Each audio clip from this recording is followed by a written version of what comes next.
Tim, how are you? How's it going? Can you hear me okay? Yeah, can you hear us okay? Cool. Works. Perfect. All right. Yeah, I think everything's going. I'm Bryce, by the way. Yeah, and I'm Matt. Good to meet you guys. Thanks for having me on. Oh, it's a pleasure. Yeah. Absolutely a pleasure. Yeah. So how was your week? What you been up to? Are we recording right now? We are, Yeah, yeah. we're recording. Cool. Go All right. ahead. So, in social media, I'm still in South Africa, but that was a few days ago. Literally just flew up. Right now, I'm in Stockholm. Tomorrow, I'm in Norway. Then Copenhagen, London, Spain, Portugal. That's my next 8 days. Kind of Wow. crazy. Wow. Okay. All right. Yeah, that's wild. What time is it there? Right now it is midnight or 12:07 a.m. So Well, thanks for staying up late to do this with us. I don't give a fuck, dudes.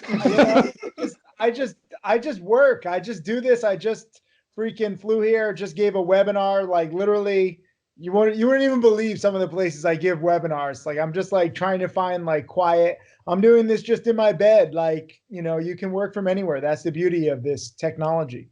Absolutely. Now, so what are you doing traveling right now? So was in South Africa and Seychelles and flew there from Australia and Tahiti because we're working on this Save the Reef campaign. Yeah. I don't know when this is coming out, but June 13th, we're premiering the Save the Reef documentary, which I've been working on for the past like 6 months. So just trying to get the word out. Most people don't think coral reefs apply to them. I can barely fucking put my head underwater. So I'm not like the best like spokesperson, but you don't realize, but actually the majority of the oxygen we breathe comes from underwater. It's not just trees, it's actually underwater trees too, marine life. So it's kind of being depleted, and by 2050 we'll have none left, it's estimated. So we'll probably all have trouble breathing, which sucks. Well, this will definitely be out before June 13th, so this will help get the word out, hopefully. Cool. Continue to help spread the word anyways. Follow Save the Reef on Instagram. We just started it 2 months ago. We're closing in on 100,000 followers now. It's pretty cool. Wow. Good for you. That's awesome. Thank you. Good for all of us. It's Good for everyone. You're right. You're right. You Good for guys everyone. like to breathe. I think we're going to breathe a little bit during this interview. So you guys and I, we have a lot in common. Couldn't agree more. Yeah. So I think most of the listeners, know who you are or are aware of you. So like, could you just give us a quick rundown of, who is Tim Sykes? Who are you? Sure. No. So, I started with my bar mitzvah money, $12,000 roughly. My parents gave me control of it. They thought I would lose it all. They thought that it would be a good lesson. Instead, I got kind of obsessed, like I tend to do with certain things. And I made a little over 100,000 senior year of high school, made nearly $1 million freshman year in college. And then I was just addicted. My Jewish genetics took over where I'm just greedy as fuck. And I just wanted more. I tried starting a hedge fund in college, but I was dumb as fuck. And I didn't realize that, I can make a few $1,000,000 with my strategy, but it wasn't very scalable. So I got drunk in this TV show called Wall Street Warriors, kind of getting angry that, my hedge fund wasn't doing better. I invested in my best friend's dad's company. It was a print at home ticketing company. They invented the technology, but the company went bankrupt. I lost roughly a third of my hedge fund, which contributed to my drinking on the reality show. But because I was drinking, I was more entertaining and outgoing, and it became a hit. Then everyone wanted to learn how to turn a few thousand into a few million. So I got started teaching. Reuters said, failed hedge fund manager tries again on the internet. The New York Post said party's over for a hedge fund king, even though I only had a few $1,000,000. In my hedge fund, I was never a king. The press is just stupid sometimes. And, tried to teach people. And now, after teaching now for 10 plus years, I have 5 millionaire students so far. My top student, Tim Gritani, has turned 1,500 into over $8 million. Along the way, I got obsessed with building schools with my charity, the Timothy Sykes Foundation, now called the Karmakawa Foundation, because it's not just about me, it's a community. And we have 52 schools. My goal is to build 1,000 schools, trying to save the rhino, trying to save the coral reefs. Meanwhile, I'm traveling all over the world, been to 120 countries, doing 20 to 30 countries a year, living the life, talking with you guys. Love to hear it. Absolutely love it. Damn, that's awesome. You're everywhere, man. I'm living my dreams. And the whole thing here is that whether you like me, whether you don't like me, whether you like penny stocks, whether you don't like penny stocks, understanding that you can learn anything you want on the internet. The tools are only getting better. Education's only speeding up if you take it seriously, if you focus on what you're passionate about. Whether I'm into, charity or social media or, trading or teaching, whatever I'm doing, I get obsessed with it. And we now have these tools like at no other time in history where you can really fall in love with something and become a master, and the whole world can see that expertise within a few years, and you can monetize it. And once you monetize what you love, it all feeds into itself. It's a beautiful, cycle. Yeah, for sure. So, you were a really good trader when you first started, but then you moved into teaching. So why have you kind of stuck with the teaching space instead of focusing more on your trading? Yeah, I mean, I'm better at trading with a small account. I'm too impatient. I'm too greedy. I overtrade when I get the chance. Like, part of the reason why I travel is not just because it's fun, but I need to control like the beast inside of me. Like the Hulk has like this beast and he's like this green giant. I'm just like this green, like Jewish Schmeagle like character, like they're precious, right? And it's inside of me, and I have to control that by, kind of having crappy Wi-Fi, terrible time zones, exhausting myself, having a ridiculous life filled with a lot of adventure. But it kind of puts me in this position where I don't overtrade, and I'm a better trader for it. If you look at my stats, I trade better while I travel because I'm pickier. The other day, when I first got to South Africa, I had perfect Wi-Fi, no jet lag, and I'm trading 3 or 4 times a day, fucking blowing it. So I need to control that. And frankly, I'm better at explaining this stuff. I'm better at growing a small account. And if you're just, good at growing a small account, like you can't make that much money. So I'm totally open about it, but I can turn a few thousand into like 6 or 7 figures over and over and over again, winning more than I lose and passing that skill down to others. And by passing that skill down to others, I make millions of dollars a year. So it's a weird reality that I'm faced with, but you got to learn what you're good and bad at. And there's so many fakes and newbies and frauds in this business. It's an opportunity for me just to be real. Part of the reason why I'm so blunt, I like trying to like entertain people and make people laugh, but you got to see that I'm real. I'm posting all the details of all my trades. It's not just about how much money I make. It's the process. It's the mindset. And too many people are obsessed with like these screenshots, like, oh, look at my month-end profits. Look at this big trading profit. What was the process? How much did you risk? Can you repeat this over and over again? A lot of people are teaching this short selling of penny stocks. And, frankly, I was one of the first teachers of this short selling penny stocks publicly, but it's not that easy anymore, especially for newbies. So I've gravitated towards dip buying, which is now my favorite pattern. Awesome. Okay. No, and I think that's all important to hear. It's a very short answer, as you can see. I like to just be very compact with my answers. I don't like to talk a lot. No, we love it. Talk as much as you want.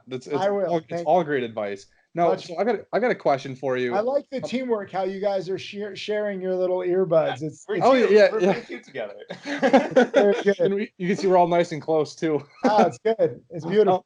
You guys are cute. So you were saying that today more than ever before it's easy to learn things because of the internet. It's easy to learn whatever you want to learn. But when you first started, you were kind of one of the original educators of penny stock or how to trade penny stocks.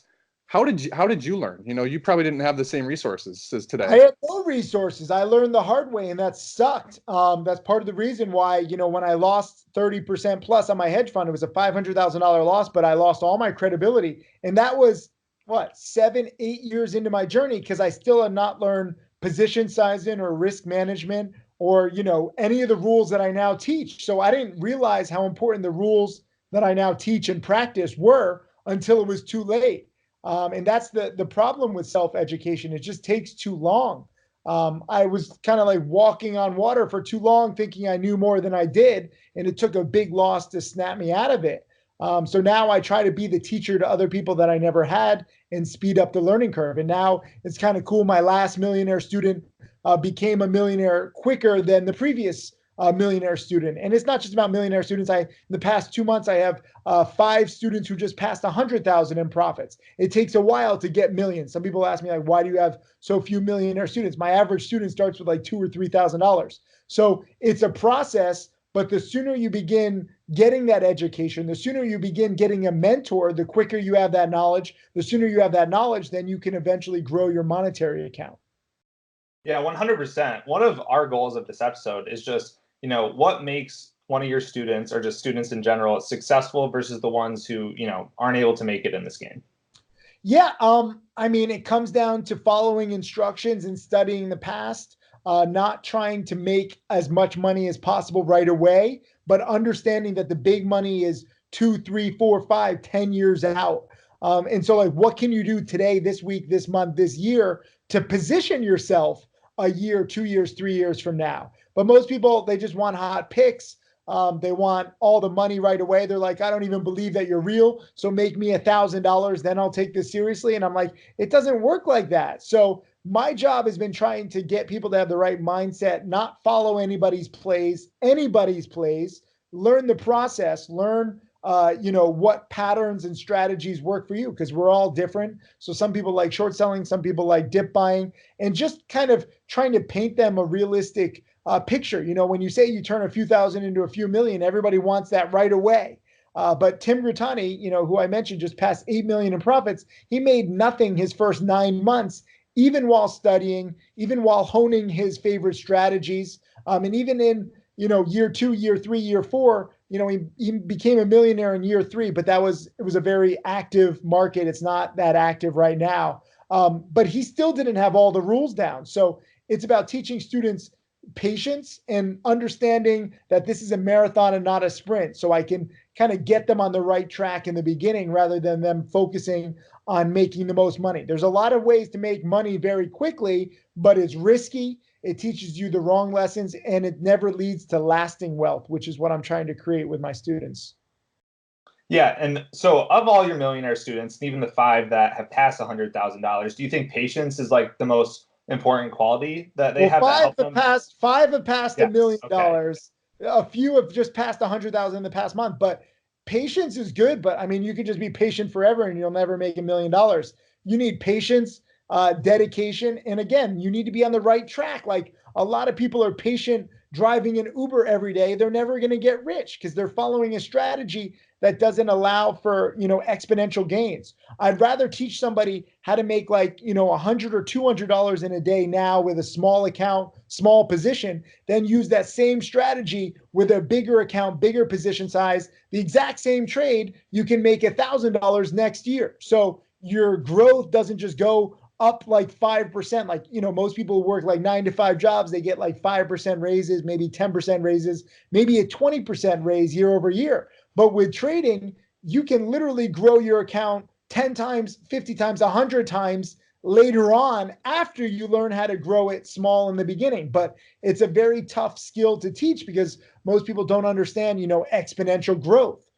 So I just need to teach the basics. And that's frankly why I like trading with a small account, why I encourage students to start with a smaller account than they would think. Like, if they have $50,000, they message me, oh, I'm all excited. I'm going to become a millionaire quicker because I'm starting bigger. And I'm like, whoa, slow your roll. Like, if you have $50,000, start trading with a $5,000 account. You got to learn to practice. You're probably going to lose in the beginning. Like, if you know the stat, 90% of traders lose, it's probably like 100% of traders who lose in the beginning. And then you start to find and pick and choose your spots where you can make money consistently. But you don't know that in the beginning. You have to learn what not to do.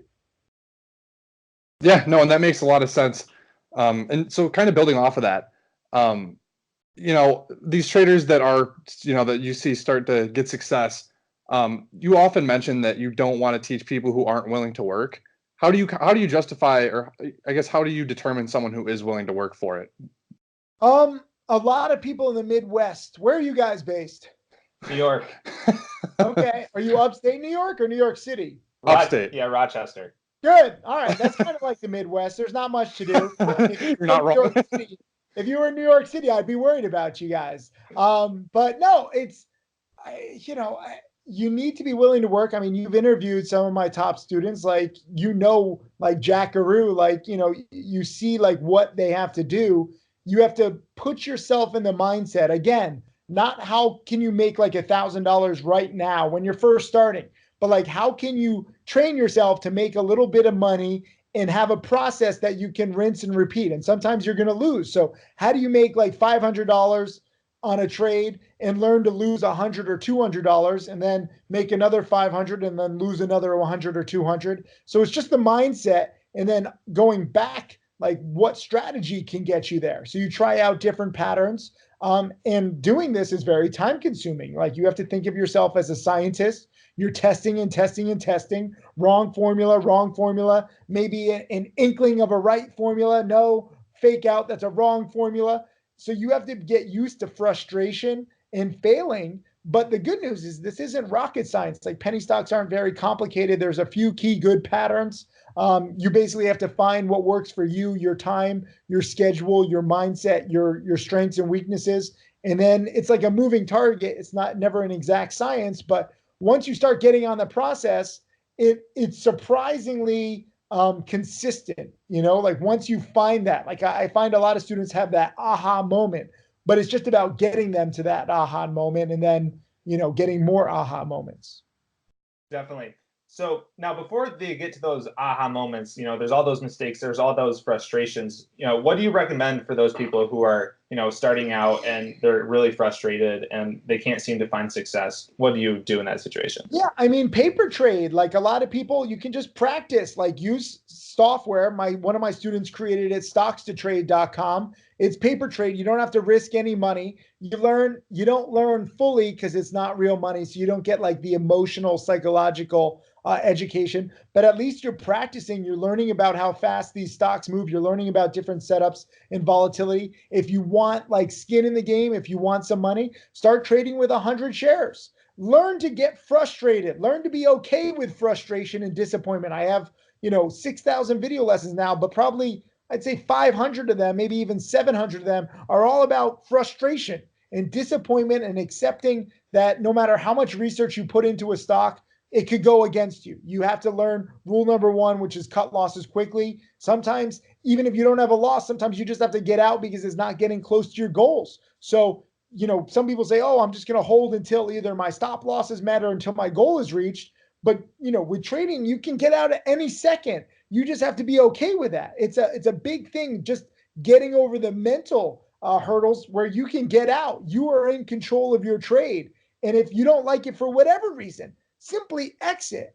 But so many people get emotionally attached to these trades and investments. If they lose, it's like a failure.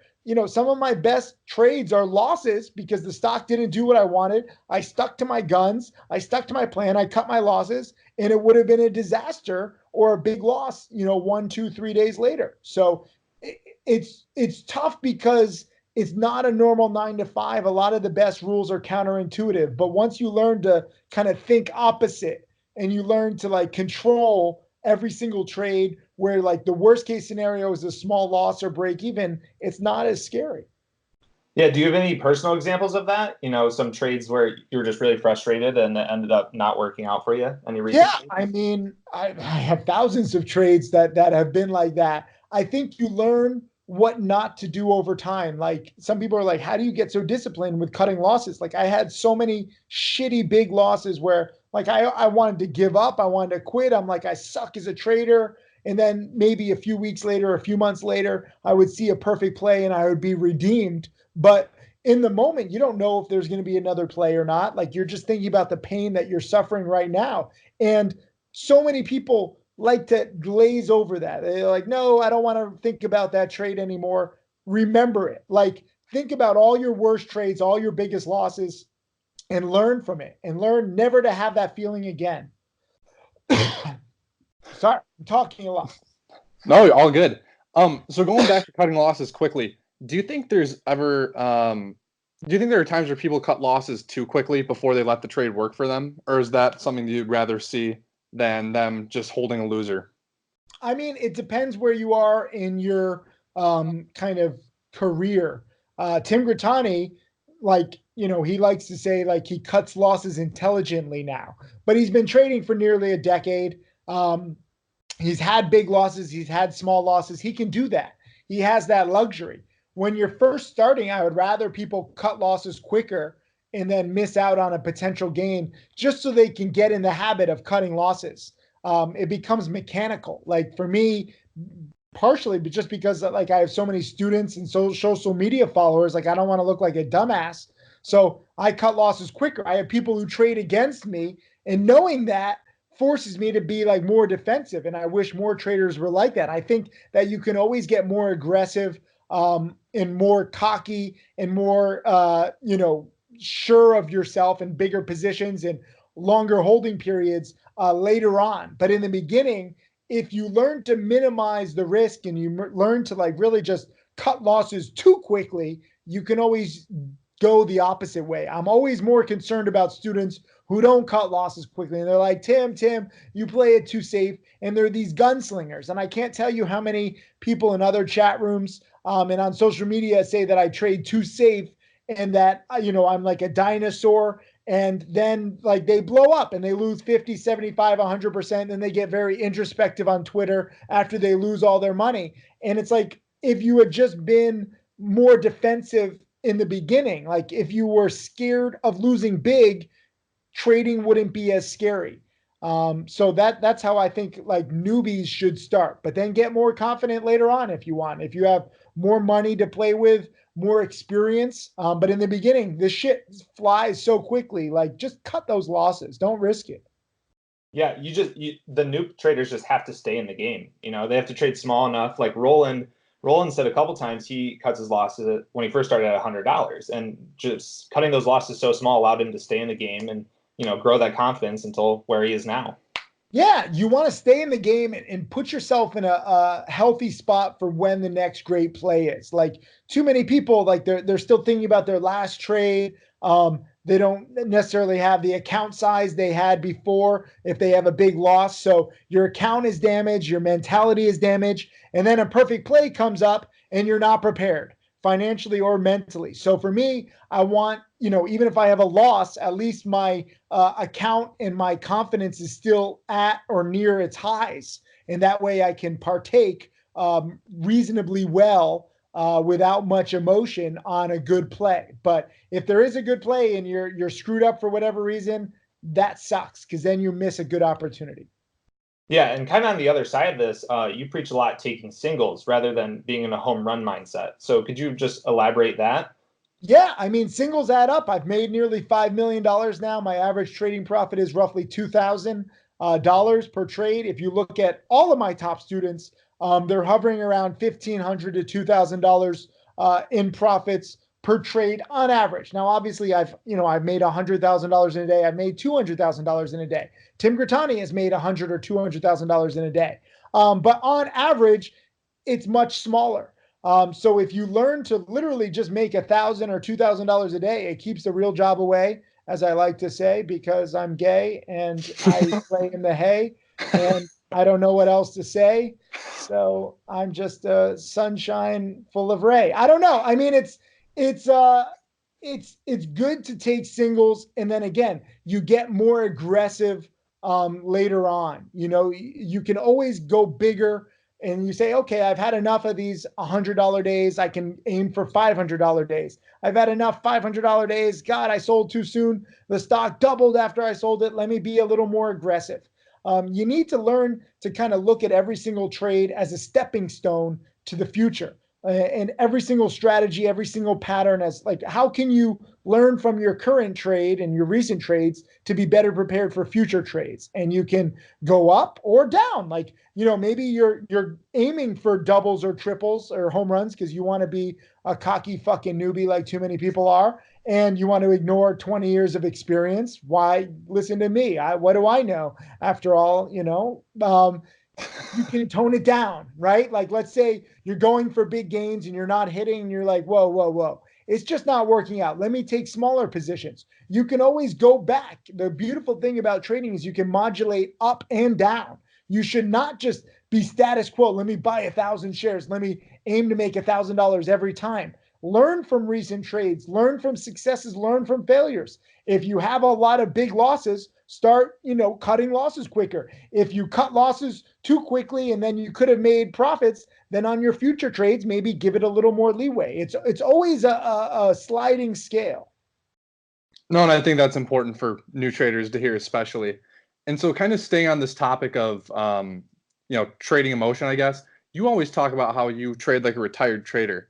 Can you kind of go into that for us a little bit? Yeah, this is one of these fucked up counterintuitive rules that I've learned over time where, again, I want to trade all the time. I mean, right now, as we're doing this interview, I haven't traded in 2 days. I'm fucking losing my mind.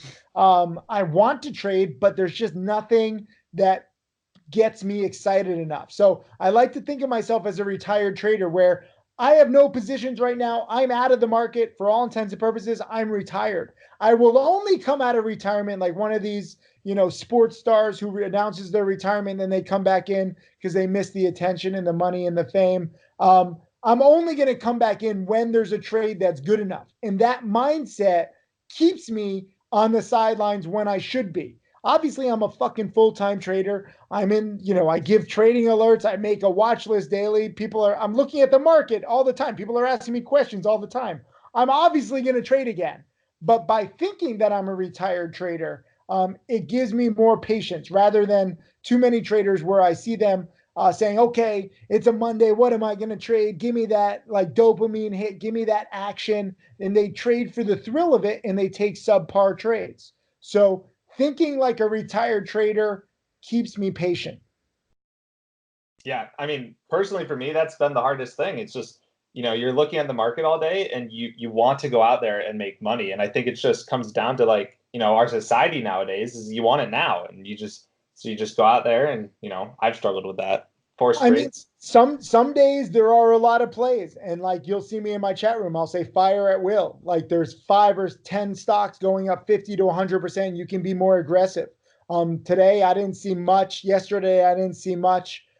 So again, you got to learn to modulate. And I would rather students undertrade than overtrade because overtrading, you can get yourself in a very dark spot and it's a difficult place. It's a slippery slope. You make one bad trade. You're like, oh, I'm down 100. Let me try to cover that up with another trade. And then you're down 300. You're like, oh, now I'm down more. Let me cover these 2 bad trades up with another trade. Then you're down 1,000. Then you're like, fuck this. I need to cover this. Like you think like one new trade can cover up mistakes of the past. And then let's say you do make money on a subpar trade and you make $1,000 and you're like, fuck yeah, 3 bad trades, $1,000 trade wiped away all those losses. I can do this.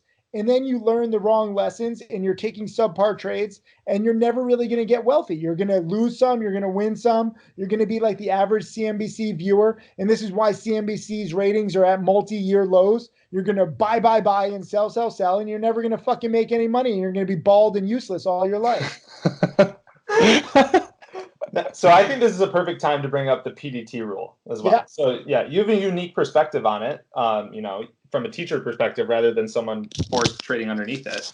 Oh, not the earbuds. No, you can't hear what I'm saying. No, so I used to hate the PDT rule. If you look at some of my early blog posts, like I was like, how dare the government tries to regulate our freedoms? Like we should be free.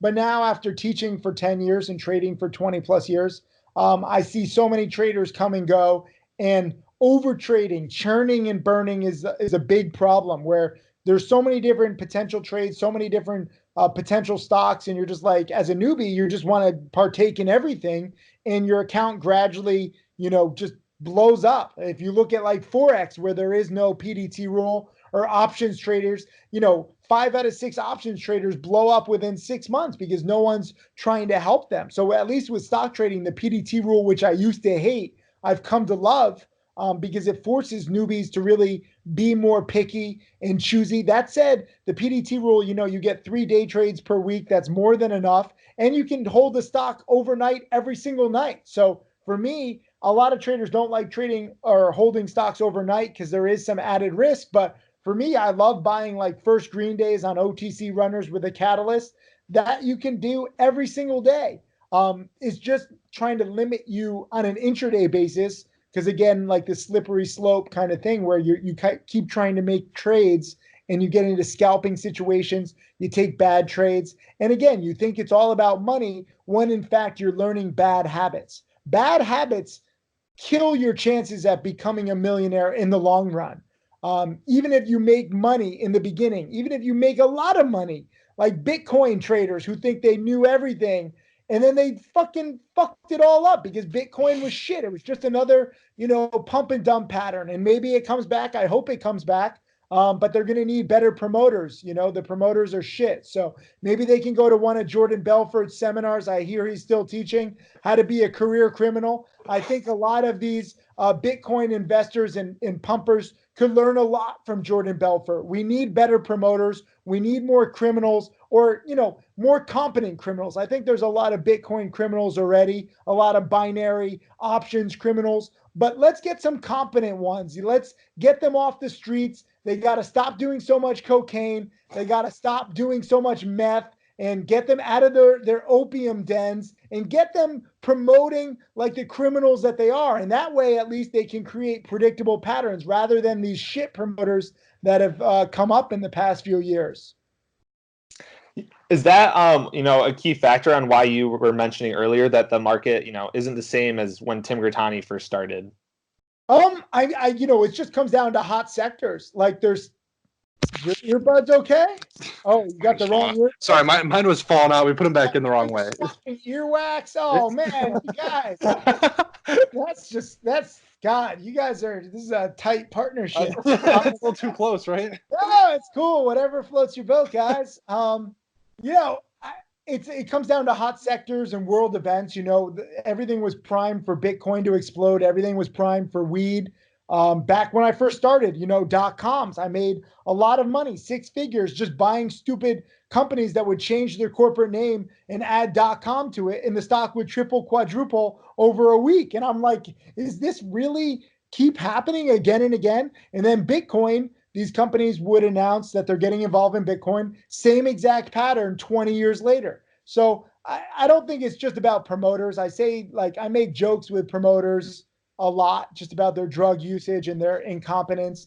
I mean, I would love more promoters. I thank the newbie short sellers these days. They're, so many newbies are shorting and they think it's so easy and they're creating these massive short squeezes. So thank you, newbie short sellers.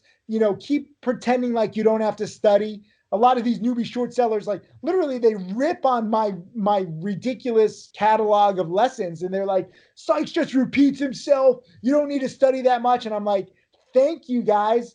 You don't have to study. Yeah, just keep shorting. And they create these massive short squeezes that frankly have been amazing for me and my long bias traders. I used to be primarily short selling. Now I see more opportunity and the risk reward is better for long. So I don't think that any one indicator or any one catalyst is good or bad for the market. You just take it as it comes. If newbie short sellers are creating short squeeze, play it.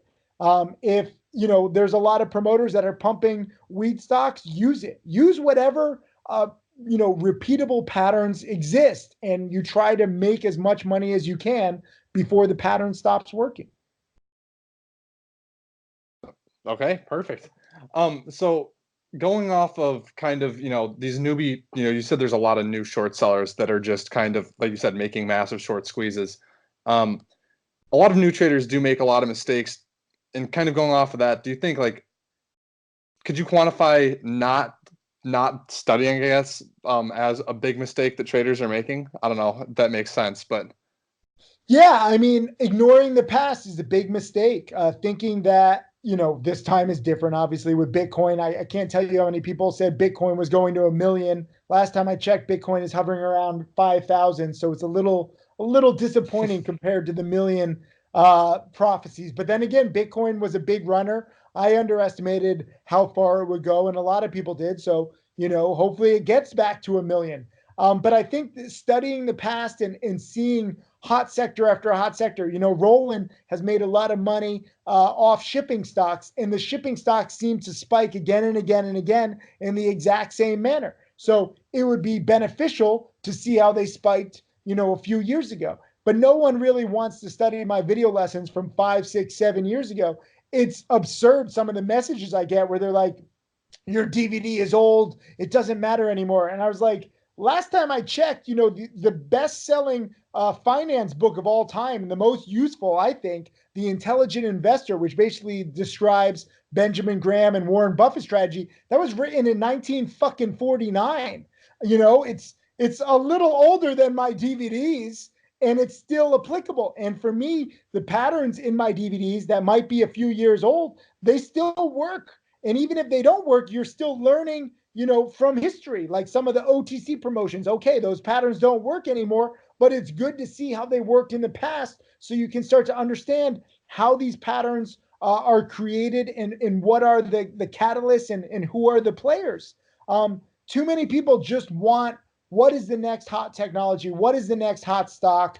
I don't care about the past. And they ignore the one simple lesson. One of the most important lessons that I've learned is that history repeats itself, especially with penny stocks, because it's based on human psychology. It's based on these newbies. It's based on these hot sectors. The weed sector is very similar to cryptocurrency, which is similar to CBD drinks, which is similar to Ebola, which is similar to Chinese stocks, which is similar to shipping stocks, which is similar to the .com, which is similar to the Y2K. Like, we've seen these hype pump and dump patterns over and over again, and no two patterns might be exactly the same, but they're very similar. So it pays to study the past. So while some people might mock the size of my video catalog and library, I think it's tremendously valuable. My latest millionaire student, Mark Crook, who literally just passed $1 million a few weeks ago, or a few months ago now, he watched all of my video lessons 3 times.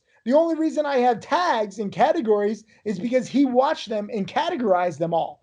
And I find that, the one common thing that all of my top students have is that they've studied all of my videos and DVDs and webinars incessantly. Dux, one of my newest millionaire students, I thought he was a hacker. He was on the website so much, studying all the video lessons and webinars and DVDs. And my programmers and I are like, what is this guy doing? And he's just watching everything and he's taking it all in. He might be a robot from the future. He might be like downloading it with some futuristic technology that we haven't invented. He might be, created in a Chinese lab by future Tim Sykes, sent back in time to 2017, 2016 when he became a student. So then he could then become, a new millionaire student and then give me more testimonials so I can get more students. And future Tim Sykes is a fucking genius for doing that. Thank you, future Tim Sykes. Just a theory. I don't know. Well, you just got hit on a lot of the points I actually wanted to ask. So that was great. So I guess kind of to, recap that. I'm kidding about hold on one sec. There's an alert going off. Sorry.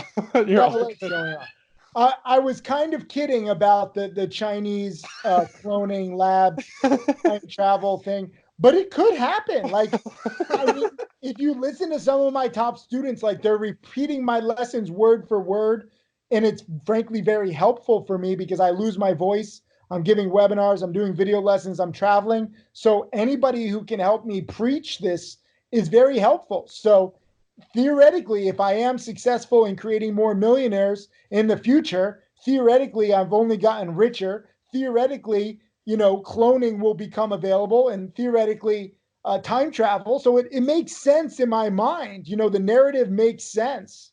I don't know. Yeah. Now, supposing the listeners are not clones from the future Tim Sykes, what would be like a blueprint? The listeners aren't, but the teachers are. My top students are the clones. You got to follow this. I know it gets confusing. It's like Endgame and Game of Thrones. Like, we have all this time travel stuff happening, but it's blue eyes, green eyes, brown eyes. Like, it's happening. There's so many references. No. Supposing they're not, your clones from the future, what is like a blueprint for success for them? How would you, if you were just a totally new trader who just got into the market, just discovered your videos on YouTube, say for the first time, what would you recommend, they do going forward? Literally, like, listen to the interview. You guys did the interview with Jack Aru just a few weeks ago, right? Yep.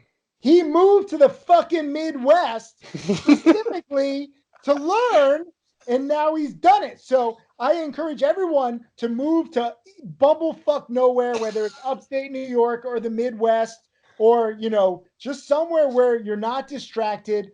Focus on my video lessons, DVDs, and webinars, and just study them. And it's not just me. Like Tim Grittani has 50 plus webinars for my challenge students. So study them incessantly, study the market incessantly. I know it sounds like a lot of work because it is, but the process of getting rich is not fun. You get to have fun after you're rich. And my top students and I have worked so hard on creating this catalog. You know, I maybe in the future, theoretically, you could download it all, and it's like the Matrix, and you just learn it in like 2 seconds. But that doesn't exist right now, so you have to put in the time. You know, you got to study the past. You have to see my good trades, my bad trades, my top students' good trades, their bad trades. We share it all so that you can speed up your education and be better prepared for the next hot stock, for the next hot sector. It's all about preparation. I don't think that you can over prepare. I would rather you guys feel over prepared, being like, I know this stuff inside and out, like I know it too well. That's fantastic. That way, at least, like, you know that you've put in all the time. Again, this isn't an exact science. There's no way I can ensure. Like, people ask me, oh, can you guarantee that I'm going to make $1 million? That if I'm going to give you this much time, I want guarantees. And I'm like, this isn't an exact science. I don't know the next hot stock or hot sector. All I can guarantee you is that I teach you everything, and that I guarantee will speed up your education over the other choice of self-education, or the other option of no education and just fucking gambling like most traders do. All you can do is study the past. That's all you have. And you have to choose how seriously you want to take that. Okay, now so some of the people that we've interviewed, again, all of them have basically said that you got them started. I think we find it interesting that they all kind of have their own niche in trading. You know, some of them, a lot of them have been OTC traders, a lot of them short Nasdaqs. How do you recommend that new traders find their niche? Does that come through, you know, studying all these DVDs? Testing, refining, optimizing. You have to treat yourself in this as a science experiment. You are a scientist. And again, like, I'm very proud to get people started, but I can only show you what patterns work for me, what patterns work for other people, what rules work for us, what rules don't work, and you have to kind of pick and choose. So I encourage everyone to like learn from different sources, test out different strategies and different patterns, and find what works best for you. And the frustrating / interesting thing is, you might study for 6 months or 9 months and be like, ha, I have my favorite pattern. And you get it. And then you're making 100, 200, maybe 500, maybe $1,000.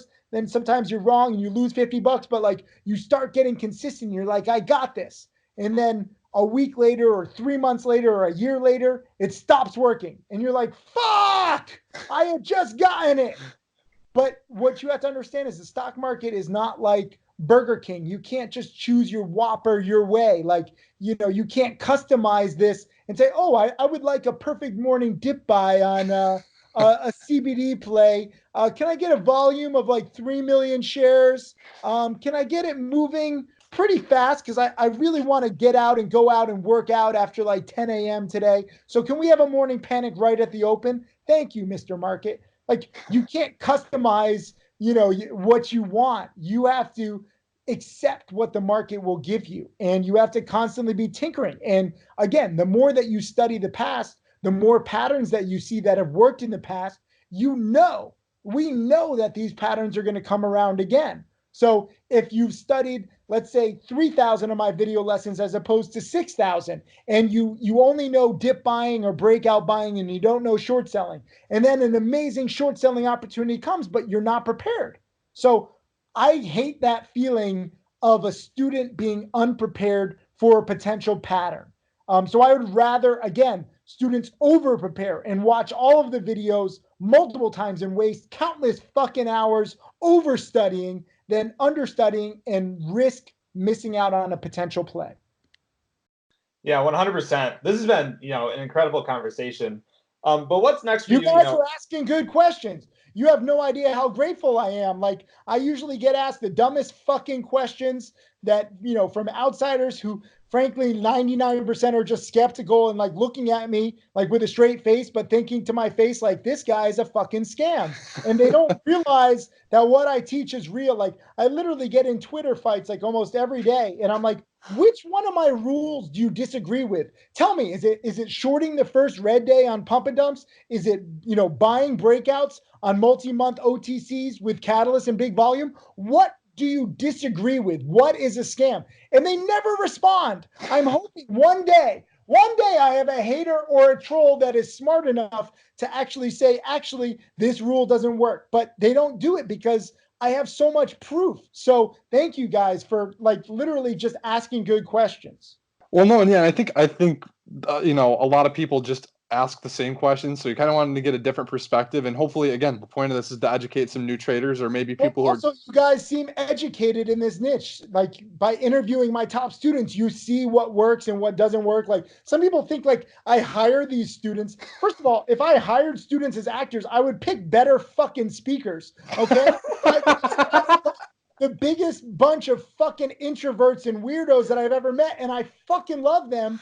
But they're just not paid actors. They're not fake testimonials. There are some people in my industry who have fake testimonials, so I get that. They post like fake screenshots and all that shit. Like the beautiful thing is that this stuff is real, and it blows my mind that after yelling about it for 10 plus years publicly and trading for 20 plus years, like most people still don't believe me. After all of this time, I have a few hundred dedicated students. So maybe this interview, like you guys asking good questions, hopefully I'm providing some decent answers. Maybe we can get some more people actually studying and seeing this stuff. Absolutely. I mean, that's 100% our goal here, just reaching out to as many people as possible. Good. Yeah. So, what's next for you in terms of, your trading personally, maybe your education business? You also mentioned your charity. What are your plans going forward? Yeah. I mean, again, I'm kind of at this rinse and repeat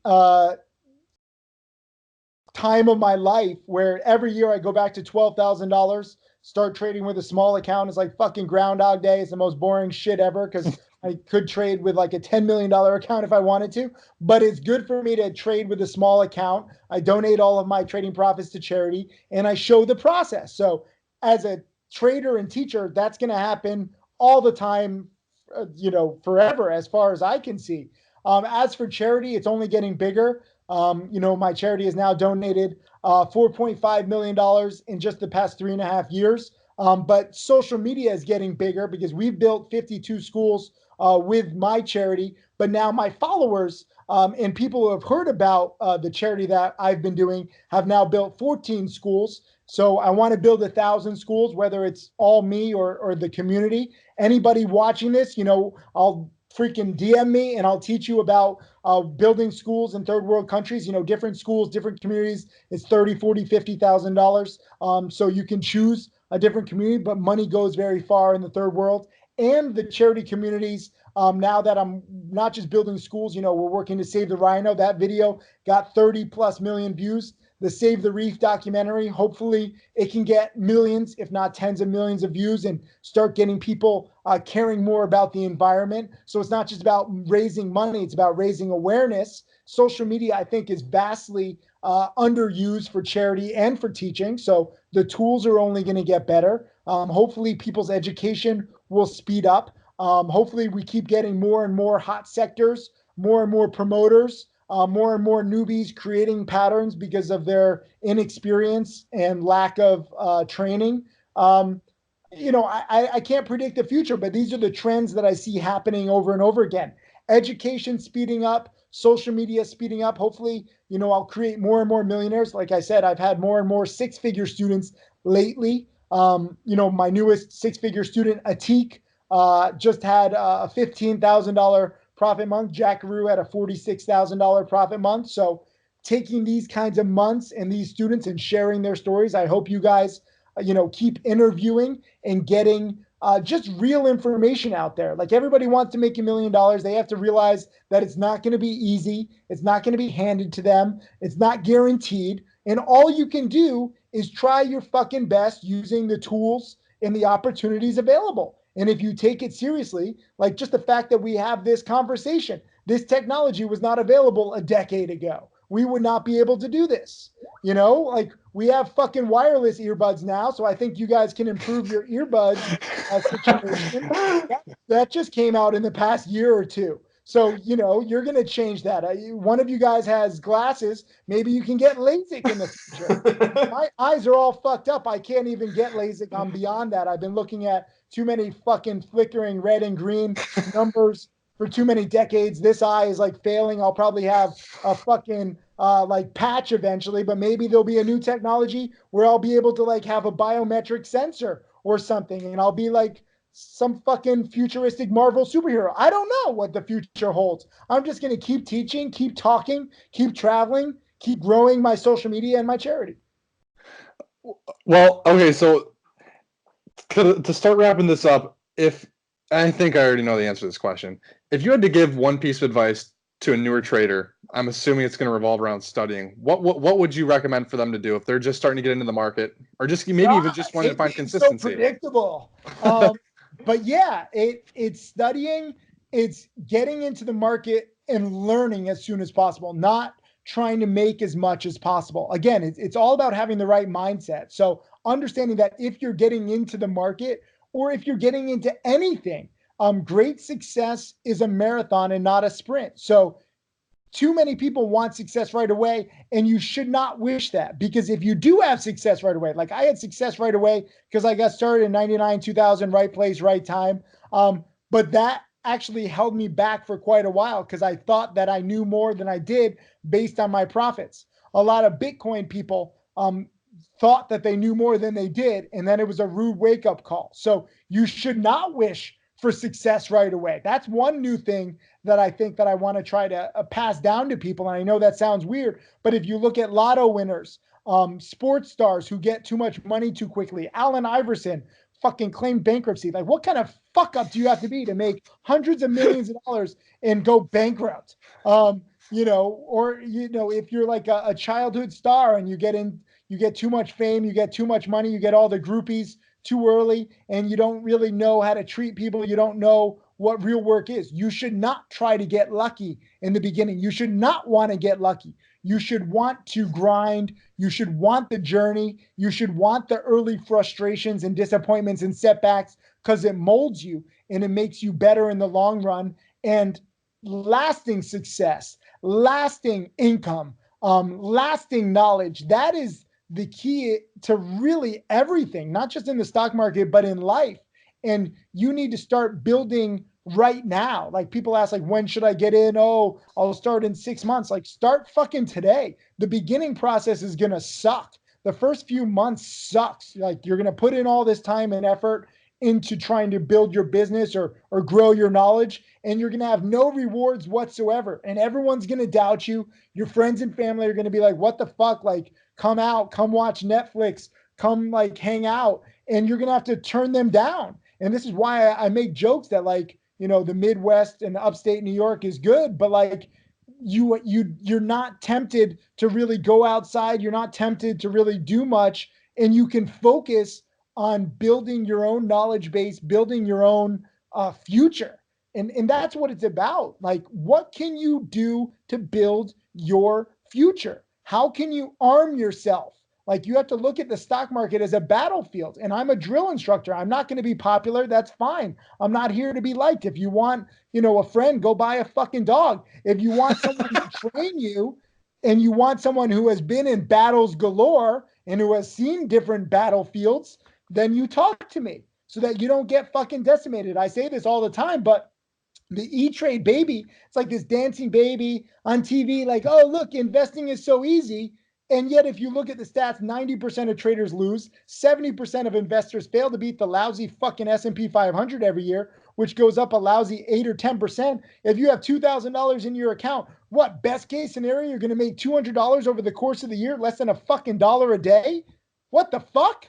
And then 5 years later, you might have 10,000 in your account, and at most you're making what? Like $1,000 a year? Like, what the fuck? Investing like that is a fucking joke. The baby is a fucking joke. If it were realistic, it would be a bloody baby that has gotten killed and massacred and it's missing a fucking limb on the battlefield and it's walking around and has to be blurred out for TV because it's too gross for audiences, other than like if it's Game of Thrones and then the little fucking girl pokes the giant eyeball out while she dies and turns into a zombie. No spoilers, but that really would happen. Game of Thrones is beloved, but people think that it's fiction. They don't realize that Game of Thrones is just a fucking documentary of the stock market. And guess what? You need to be Arya. You need to fucking train. Point the fucking pointy end, and that's what you do.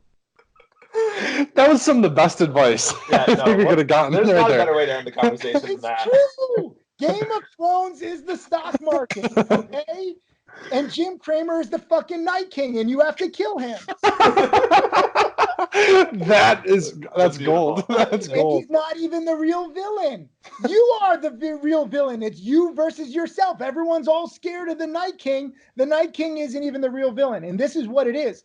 The stock market is not any one enemy. It's you controlling your emotions, you controlling your discipline, you figuring out you. You are your own best hope to become a millionaire. You are your own worst enemy that can hold you back from future success. So you have to train yourself to be the hero and not the villain.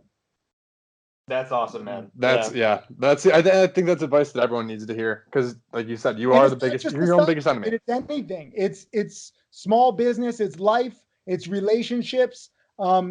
It's you versus you.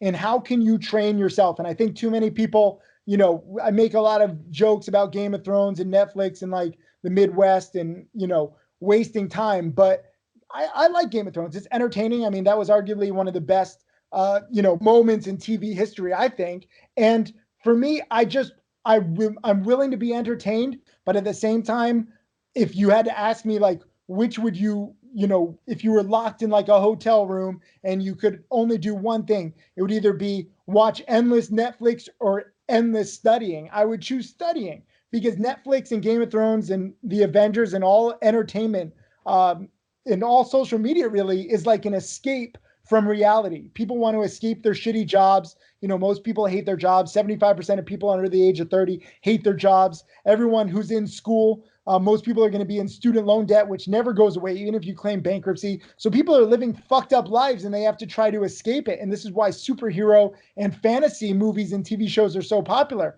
Imagine if you are living your own fantasy. Imagine if you are living your own dream life. A lot of people say like, oh, Tim, you're just selling the dream. I'm fucking living the dream, motherfuckers. Okay. I'm not just selling it. I'm living it, and I created it for myself. And I know that because I'm not that good at math, I'm not that smart. And because I know that my top students aren't that good at math or not that smart, they've created it. I've created it. It is possible. It's not guaranteed. It's not easy. It's not overnight, but it is possible with meticulous thinking, strategic thinking, mentorship, patience, and dedication. Awesome. Yeah, you nailed every single point, we wanted to get across in this interview, and it's been absolutely incredible conversation. No, thank you. Thank you for having me. And thank you for allowing me to, make these points in a kind of educated way. I don't think I've done an interview where it's been this focused on low price stocks. And I think it's because, again, you guys are taking your education seriously. You're already on the right paths. Everybody should get started as young as they can and start learning different angles, whether you're a trader or, a teacher, or, you go on to make, I don't know, a fucking movie about stock trading. There's never been a fucking movie. Reminiscence of a Stock Operator should have its own fucking period piece movie. It's a fantastic story. But no matter what you do in life, or no matter what you do in this niche, you have to learn as much as you can about the niche and about yourself. And you always have to be thinking about what makes you happy. It's not just about how much money you make. I could probably make more money if I just focused on trading and I got all the people who are messaging me, all the smartest people that I know together, and we created one giant fucking massive hedge fund. I probably could make more money that way, but it wouldn't be as much fun. I actually enjoy teaching. I enjoy doing interviews like this. I enjoy trying to change mainstream society's thinking when it comes to stock trading and penny stocks. And for me, I'm making good money, but at the same time, I'm donating more than ever. And if you had asked me that, 10, 20 years ago, like, would you be donating this much to charity? I'd be like, fuck no, get out of here. I'm trying, I'm trying to just live like a fucking fun life. But fun and luxury gets old after a while. Trust me, I've done that. And you have to evolve and figure out what makes you happy. And for me, teaching, giving back, traveling, that makes me happy. And money is a means to an end. Because I have enough money to support myself and my family and my friends and my students and charities all over the world, that allows me the freedom to focus on what makes me happy. Too many people don't have that freedom.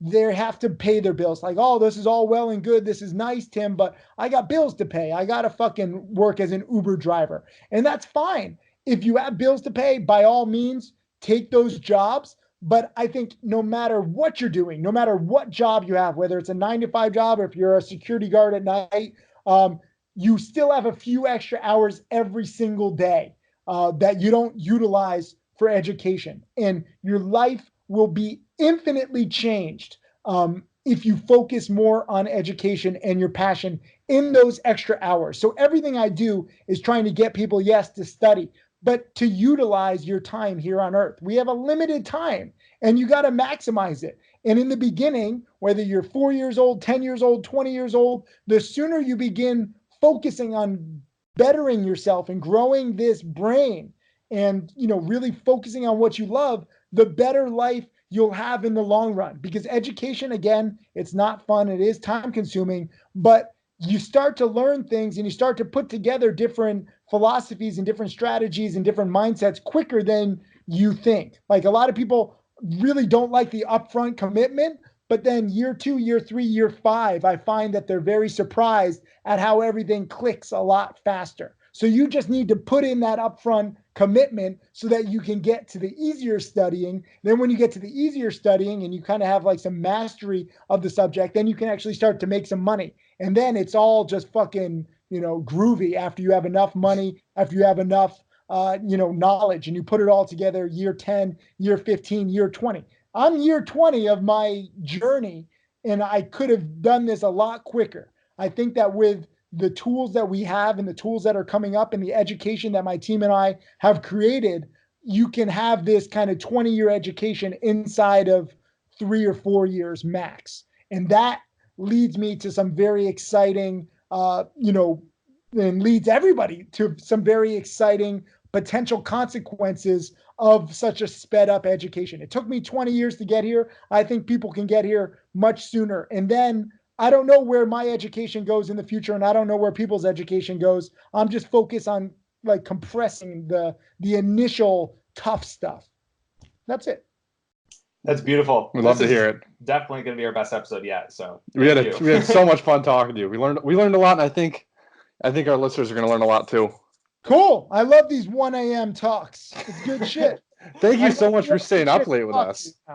I'm gonna DM for a little bit, but I'll probably go to bed. I'm also jet lagged. I don't always work till 1 a.m. So this is a little different.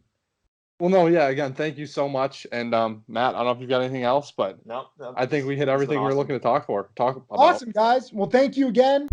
Hey, Tim Sykes, Millionaire Mentor and Trader. Thank you for watching my videos. I hope that they help you. I want to share everything that I've learned over the years. You can check out more videos right over there. And also click subscribe so that you can watch all of these videos, get that knowledge, and become my next millionaire student.